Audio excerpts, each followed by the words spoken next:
Hi, welcome to Sherin's kitchen. இன்றைக்கி நம்ம கிச்சனில் ஒரு பிரேக்ஃபாஸ்ட் ரெசிபி தான் பார்க்க போகிறோம். இதில் 1 டம்ளர் அளவுக்கு துவரம்பருப்பு, 3 தக்காளி, ஒரு 3 பல் பூண்டு, அடுத்து சின்ன வெங்காயம் கொஞ்சம், தேவையான மஞ்சள் தூள் சேர்த்து தண்ணியை ஊற்றி வேக வச்சுருவோம். கொஞ்சம் எண்ணெய், கொஞ்சம் உப்பு போட்டு வேக வச்சோம்னா பொங்கி வராது, அதுக்காக நான் உப்பு போட்டு தான் வேக வைப்பேன்.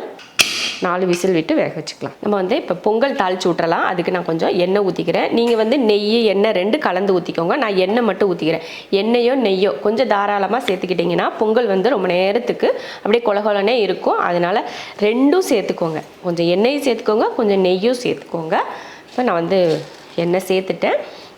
எண்ணெய் காஞ்சதுக்கப்புறமா கொஞ்சம் ஒரு 1/4 ஸ்பூன் அளவுக்கு சீரகம், ஒரு 1/4 ஸ்பூன் அளவுக்கு மிளகு, கொஞ்சோண்டு இந்த பாருங்க 1/4 டீஸ்பூன் அதே அளவுக்கு இஞ்சியும் குட்டி குட்டியாக கட் பண்ணி எடுத்திருக்கேன். நீங்களும் ஒரு 1/4 ஸ்பூன் அளவு வச்சு கூட நீங்கள் எடுத்துக்கோங்க. நீங்கள் பிகினஸாக இருந்தீங்கன்னா இந்த மாதிரி குட்டி குட்டியாக வெட்டிட்டு சீரகம் எந்த அளவுக்கு எடுத்துருக்கோமோ அதே அளவு பார்த்து நீங்கள் எடுத்துக்கோங்க. அப்புறம் கொஞ்சம் கருவேப்பிலை, காரத்துக்கு ஏற்ற மாதிரி பச்சை மிளகாய். காரம் உங்கள் விருப்பப்படி நீங்கள் சேர்த்தாலும் சேர்த்துக்கலாம், வேணான்னா கூட நீங்கள் ஸ்கிப் பண்ணிக்கலாம். அது உங்கள் விருப்பம் தான் பச்சை மிளகாயை பொறுத்த வரைக்கும். அதுக்கப்புறமா பெருங்காயத்தூள் கண்டிப்பாக சேர்த்துக்குவோமா, அவ்வளோதான். இதுதான் நம்ம தாளிக்கிறதுக்கு பொங்கலுக்கு தேவையான ஒட்டுமொத்த பொருளே இவ்வளோ தான். இப்போ நம்ம எண்ணெயில் சேர்த்துடலாம்.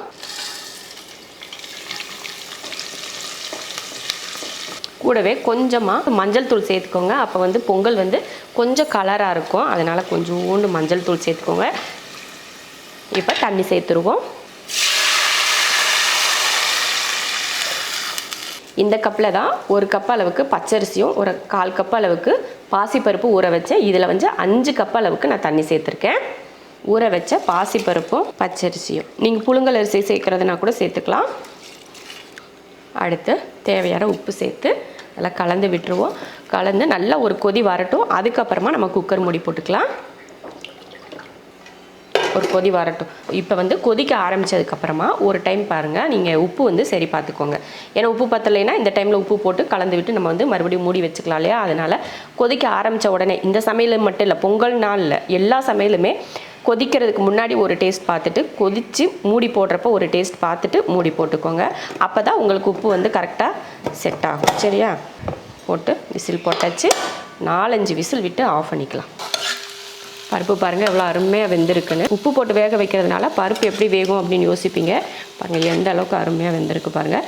நம்ம மத்து வச்சு கூட கடைய தேவையில்லை, கரண்டி வச்சு இந்த மாதிரி கலந்தாலே நல்லா மையாக மசிஞ்சிரும். இப்போ நம்ம சாம்பார் தாளிச்சிடலாம். சாம்பார் தாளிக்க எண்ணெய் ஊற்றிடலாம். சாம்பார் பண்ணுறதுக்கு நான் இன்றைக்கி காய் எதுவும் சேர்க்கல, வெங்காய சாம்பார் தான் செய்ய போகிறேன். எண்ணெய் காஞ்சதுமே கடுகு உளுந்து போட்டுடலாம். கடுகு பொரிஞ்சதுமே கொஞ்சம் கருவேப்பிலையும் 100 கிராம் அளவுக்கு சின்ன வெங்காயமும் சேர்த்துடலாம்.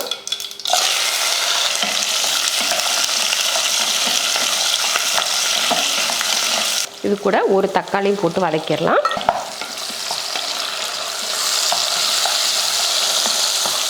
வெங்காயம் தக்காளி நல்லா வதங்கினதுமே புளி சேர்த்துக்கலாம். ஒரு நெல்லிக்காய் அளவுக்கு புளி எடுத்து கரைச்சி அதை சேர்த்துக்கிட்டேன். உங்களுக்கு புளி எந்த அளவுக்கு வேணும் பார்த்து சேர்த்துக்கோங்க. நம்ம வீட்டில் புளிப்பு அதிகமாக சேர்த்துக்க மாட்டோம், அதனால் லைட்டாக சேர்த்துக்கிறேன்.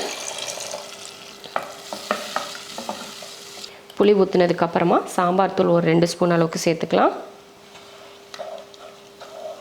நல்லா கொதிக்கட்டும், பருப்பு ஊற்றிக்கலாம். நல்லா கொதிக்க ஆரம்பிச்சிருச்சு. இப்போ நம்ம இதில் பருப்பு சேர்த்துடலாம். தேவையான அளவுக்கு உப்பு சேர்த்துட்டு தண்ணி சேர்த்துடலாம். அவ்வளோதான், எல்லாம் ரெடி ஆயிடுச்சு. ஒரு 5 நிமிஷத்துக்கு வேகட்டும், அதுக்கப்புறம் எடுத்து பார்க்கலாம். சாம்பார் ரெடி ஆயிடுச்சு. அதுக்கு முன்னாடி இறக்குறதுக்கு முன்னாடி கொஞ்சம் கருவேப்பிலையும் மல்லித்தலையும் சேர்த்துட்டு இப்போ இறக்கிடலாம். இதில் ஒரு 1/4 மூடி தேங்காயை, இந்த சைஸில் ஒரு தேங்காய் உடச்சால சின்ன சைஸாக வந்துச்சு, அதில் அப்படியே முழுசாக எடுத்து போட்டாச்சு. அது கூட ஒரு சின்ன துண்டு இஞ்சி, இதையும் வெட்டி சேர்த்துக்கலாம். அரைப்படாமல் போயிடுச்சுன்னா அப்புறம் சங்கட்டமாக போயிடும், அதனால் வெட்டிக்கலாம்.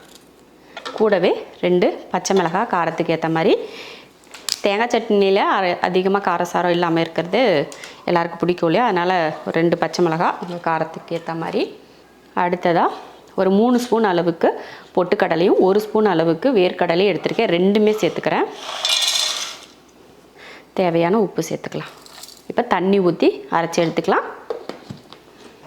அவ்வளோதான், சட்னி பாருங்கள் சூப்பராக அரைச்சாச்சு. இதில் தண்ணியெல்லாம் கலக்க வேணாம், இதே கெட்டியாக அப்படியே தான் வச்சுக்கப்புறம் தாளிக்கவும் போகிறதில்ல. அதனால் பச்சை சட்னியாக அப்படியே தாளிக்காமல் செய்யாமல் அப்படியே அரைச்சி அப்படியே ஊற்றி சாப்பிட போகிறோம். கடைசியாக நம்ம உளுந்தை அரைச்சி எடுத்துக்கலாம். தண்ணி இல்லாமல் நான் 1 மணி நேரத்துக்கிட்ட உளுந்த ஊற வச்சு எடுத்திருக்கேன். தண்ணி இல்லாமல் சேர்த்துக்கலாம். ரொம்ப எல்லாம் தண்ணி ஊற்றி அரைக்கக்கூடாது. நீங்கள் அளவை பொறுத்து கிரைண்டரில் கூட போட்டு அரைக்கிறதுனால அரைச்சிக்கலாம். நான் வந்து தண்ணி இல்லாமல் அரைச்சி எடுத்துக்கிறேன். அது தண்ணி இல்லாமல் அப்படிங்கிறத விட கொஞ்சம் கொஞ்சமாக அரைக்க முடியலைன்னா கொஞ்சம் கொஞ்சம் தண்ணியை தெளித்து அரைச்சிக்கணும். அவ்வளோதான், வடைக்கு அரைச்சிட்டோம். கொஞ்சம் தண்ணியாக இருக்கிற மாதிரி இருந்ததுன்னா நம்ம கொஞ்சம் பச்சரிசி மாவு போடுறப்ப நமக்கு கரெக்டாக இருக்கும். நல்லா வலுவலுன்னு அரைச்சிக்கோங்க. குருணையாக இல்லாமல் வலுவலுப்பாக இருக்கணும். உளுந்து தொட்டால் ஒரு பட்ரு தொட்டால் எப்படி இருக்குமோ அந்த மாதிரி இருக்கணும். இந்த மாவு அரைச்சதுக்கப்புறமா இந்த மாதிரிங்க கொஞ்சம் இஞ்சி, இந்த மாதிரி சின்ன சின்னதாக வெட்டின இஞ்சி, கூடவே கொஞ்சம் பச்சை மிளகாய் யாசமாக ரொம்ப பிரமாதமாக வெட்டியிருக்கு. அதனால் கூடவே கொஞ்சம் மல்லித்தலையும் கருவேப்பிலையும் அதையும் குட்டி குட்டியாக வெட்டி சேர்த்துக்கோங்க. அப்புறமா மிளகு சேர்த்துக்கலாம். மிளகை வந்து உடச்சி கூட சேர்த்துக்கோங்க. அது கூடவே கொஞ்சம் சீரகம், இந்த மாதிரி 1 டேபிள் ஸ்பூன் அளவுக்கு பச்சரிசி மாவு, அடுத்ததாக பெருங்காயத்தூள் சேர்த்துக்கலாம். அடுத்ததாக உப்பு சேர்த்துடலாம். இப்போ இதை கலந்துருவோம். மாவு பிசைகிறப்பையே பார்த்திங்கன்னா ஒரு சைடு வந்து எண்ணெயை ஊற்றி வச்சிட்டோம் அப்படின்னா எண்ணெய் ஒரு பக்கம் காஞ்சிரும். நம்மளும் ஒரு பக்கம் மாவை பிசைஞ்சு போட்டுக்கலாம். கொஞ்சோண்டு இந்த மாதிரி சோடா உப்பு சேர்த்துக்கலாம். அவ்வளோதான், மாவு வந்து ரெடியாக இருக்குது. நம்ம வந்து எண்ணெய் காஞ்சதுமே போட்டு எடுத்துக்கலாம்.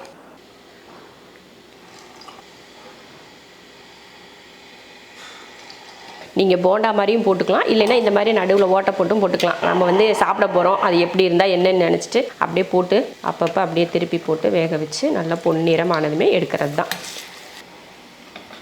அவ்வளோதான், வடையை எடுத்துடலாமா? எடுத்து ஒரு பிளேட்டுக்கு மாற்றிடுவோம். அவ்வளோதான், வடை வேலையும் நமக்கு வந்து முடிஞ்சு போச்சு. பொங்கல் மட்டும் கடைசியாக எடுத்து நம்ம கிளறி விட்டு பார்க்கணும். அது ஒன்று தான் மீதி இருக்குது. இப்போ அதையும் ரெடி பண்ணி விட்டுறலாம்.